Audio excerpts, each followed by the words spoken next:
A listener production. Hi, Natarsha Belling with you and welcome to the afternoon edition of The Briefing. Coming up in our deep dive, Senator David Pocock is fighting back. He's called out the Albanese federal government as the most secretive in 30 years, saying they need to come clean on a number of fronts, asking what is the government trying to hide? That's all coming up. But first, let's check the afternoon headlines this Wednesday, the 5th of November. Investigations are continuing into what caused a cargo plane to crash shortly after takeoff at an international airport in Kentucky in the US. At least 7 people are dead and 11 others injured, with authorities saying they expect that toll to increase. The MD-11 aircraft, which was reportedly carrying a large amount of fuel, burst into flames after crashing at an industrial area near the airport. At this stage, it's unclear exactly what happened.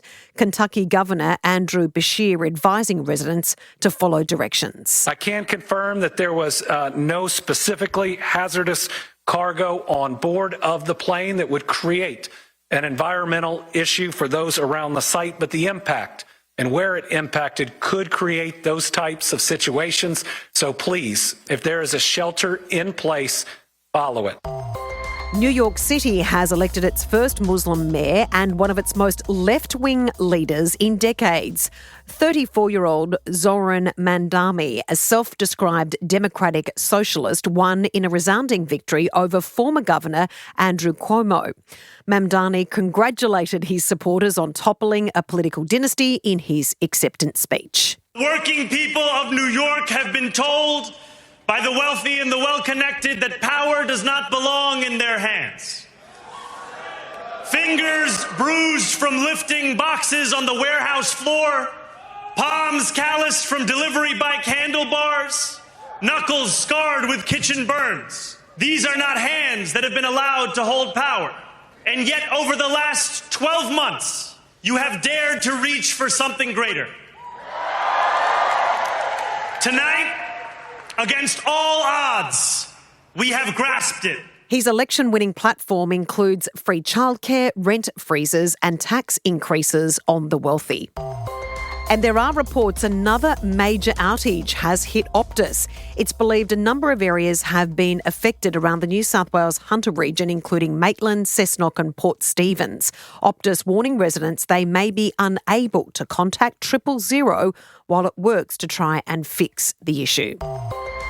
Now it's time to get into our deep dive on the concerns about what secrets the Albanese government could be keeping. As the coalition self-implodes, Senator David Pocock has stepped up, calling out the Labor government for what he calls a concerning lack of transparency. Top of the senator's list, the government's failure to release a critical report on jobs for mates that it's been sitting on for 2 years, and also the government's crackdown on freedom of information requests. Senator, thanks so much for your time on what has certainly been a busy week in Parliament and certainly in the Senate. There is growing concern over the federal government's, what many are seeing, including yourself, as the gross lack of transparency. Why are you concerned about this?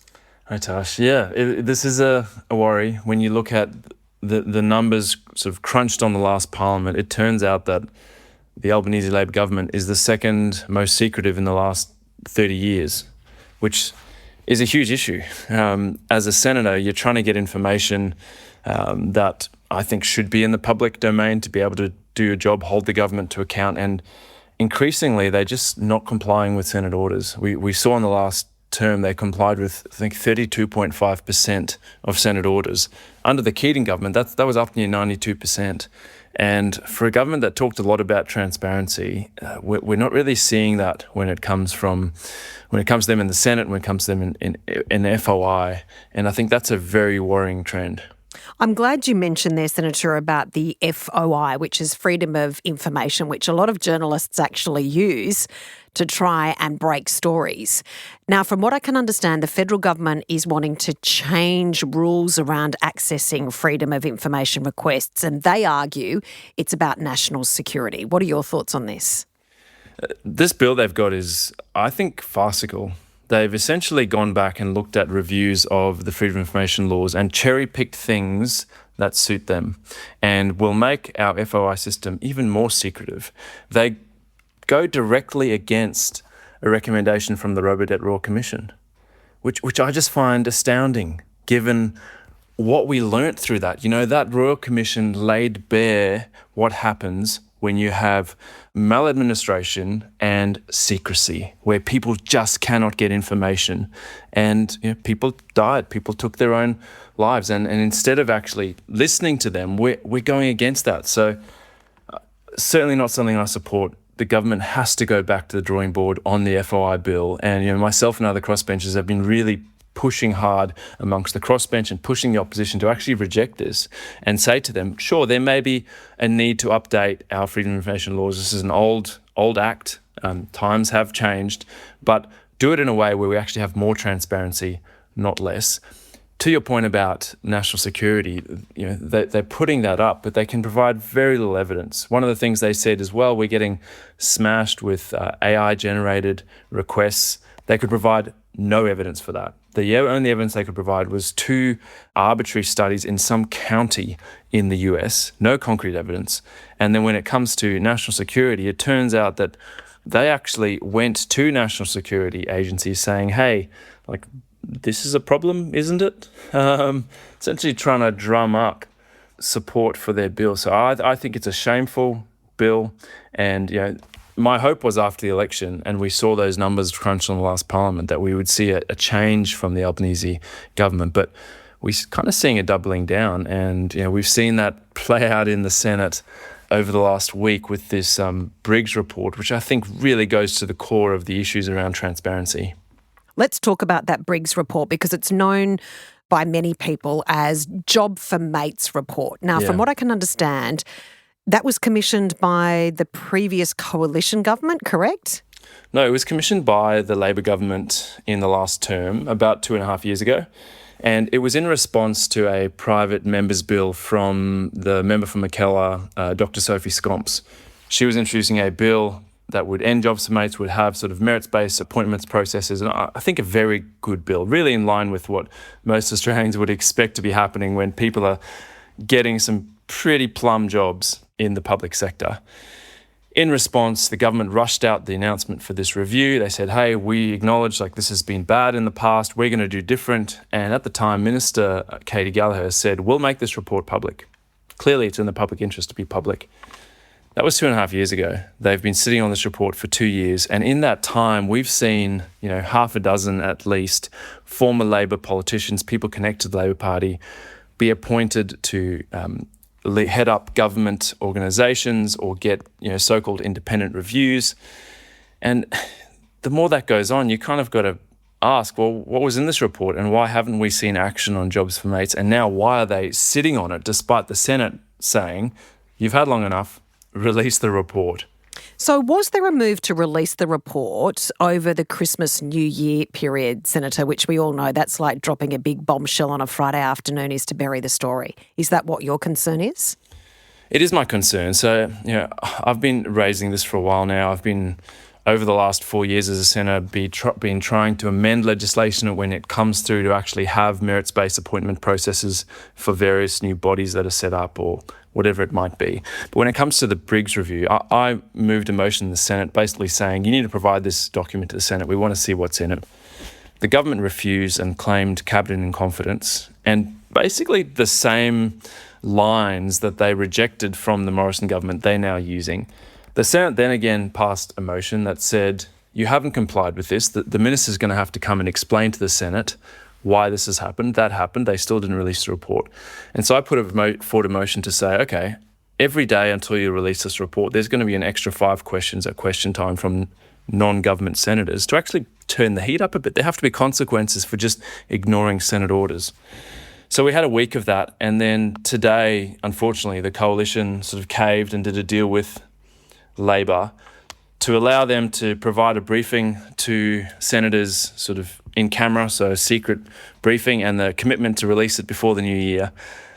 I sort of pushed the coalition and said, you've got to at least make it sort of the last sitting week or mid-December, because we know governments have a habit of releasing stuff on a Friday afternoon, after every journalists have filed or Christmas Eve. So, I want to give them the benefit of the doubt. Hopefully they release it soon, but we'll have to wait and see. Did that disappoint you? That would almost, one may argue, that if the coalition kind of agreed to not release it, one may argue there's jobs for mates on both sides of politics. Oh, for sure. I mean, you look at the coalition, the reason that Labor put forward for having to abolish the Administrative Appeals Tribunal was that it was just an absolute farce, that it had been stacked with coalition people and just no merits-based processes. So, they scrapped it, a huge move, and turned it into the ART, slight name change, basically the same thing. And then have continued to actually appoint, former Labor ministers to head up, the Future Fund, Australian Olympic Committee, a bunch of things. And again, these people may be well-credentialed, they may have the experience, but when we don't have like a transparent process of appointing them, then you've got to ask questions. And when you have this report that's been sit on, you have to ask questions. And yeah, it is disappointing. It's not surprising. As a crossbencher, you kind of see this game that's played between the major parties where they love to sling mud at each other, but time and time again they team up and vote together. Just this week I had a debate in the Senate about ensuring that uncontracted export gas actually gets kept here in Australia for Australian smelters, manufacturers, businesses, and the entire crossbench, One Nation, the Greens, a varying degree of views on a whole range of things, but could agree on this. Labor and the coalition didn't like it. So you kind of get used to it as a crossbencher where Labor and the Libs and the Nats sort of team up time and time again. One may also say, Senator, that if you've got nothing to hide, you release the report. What does this immediately say to you? Well, it says that this is a government that I think is secretive. You see that in their FOI bill. You see that in the rate of things that don't get released or get redacted. And I just think it's really corrosive to our democracy. We need to be rebuilding trust in democracy, rebuilding trust in institutions. And I think one of the ways you do that is by being more transparent. All these reports are done in our name. That's our money that's paying for these things. Release them, and then we can actually judge you based on your actions, what you do with them. So, I really disagree with it, and I don't think it's in line with community expectation. And talking about matter, that it matters, it goes to the absolute heart, as you said, Senator, of our democracy is to, excuse my language, but keep the bastards honest. Do you think that highlights even more about the importance of independent voices within our parliament? Because the majority of Australians are completely disillusioned with what's going on right now. Well, Tarsha, I'm obviously a bit biased as independent, but I see huge value in having more independents in here who are only accountable to their community and are coming in here to push hard on the issues that matter. When Labor do good things, I acknowledge it and work with them and applaud them. But on things like this, they are missing the mark. And the reason why I think it's so hard to cop is because they promised the world in opposition when it came to transparency. They hounded the Morrison government on secrecy. And now we find out that they're even more secretive than the government of a bloke who had 5 secret ministries. That is not the achievement that you want as a government. So, I think it highlights the need for pushing for more transparency. But this last week has also highlighted, I think, the need for the Senate to actually do its job. The Senate is the House of Review. It's the place where generally the government doesn't have majority, and so you can actually hold the executive and the government to account. And I think the Senate really showed what it can do when we agreed to that motion to have consequences for not releasing a document. I think the coalition has let them off the hook a bit now. And you do kind of get the sense that there's always in the back of the coalition's mind, we've got to play this game in a way that if and when we get back into government, that we're not making it too hard for ourselves. So it's always about playing politics, not actually representing the people that voted for them. If I can talk to you about the coalition, Senator, last question for you. Right now it seems like Susan Lee is in no capacity to actually keep the government to account. She's fighting for her own survival. What are your thoughts with what's going on with the opposition right now? Well, it'd certainly be a tough gig for her. You see it play out in the Senate. I don't watch the House as much, obviously, but I think on the issues that really matter, in over decades, for future generations, things on climate and the environment. It's been tragic to see the way that they are sort of at war within their party on things that just seem so sensible. Like, we have to start making decisions on this incredible continent that actually are longer term, are forward looking. And clearly that means doing what's good for young people and future generations. And I don't think we're seeing that. We're seeing them very much entrench themselves in not outright climate denial, but certainly delay. And that allows the Labor Party to then put forward policies and solutions which are not aligned with climate science, which aren't going to necessarily keep us safe, but they can then say, well, it's a lot better than the coalition. And, that's true, but I don't think that's what we should be aiming for when it comes to climate change, when it comes to environmental law reform. This is something that as a society, as all of us alive today, really want to leave a legacy for future Australians. So I think, sad to watch, and I think is having big consequences on the way we're going with climate and environmental law reform. Do you think Susan Lee can survive? You admitted she's got a really tough job.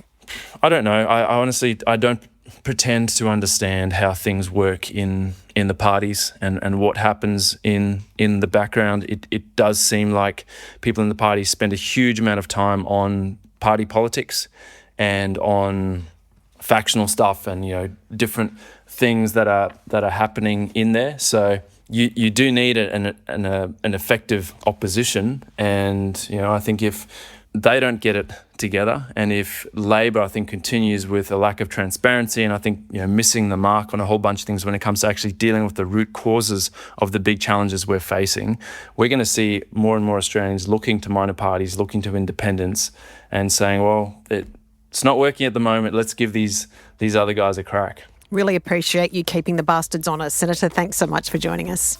Thank you, Tash. That was Senator David Pocock. And that's it for this episode of the afternoon edition of The Briefing. We'd love you to subscribe or follow us on Instagram at The Briefing Podcast. And we'll be back in your feed tomorrow morning. I'm Natarsha Belling. Thanks for your company.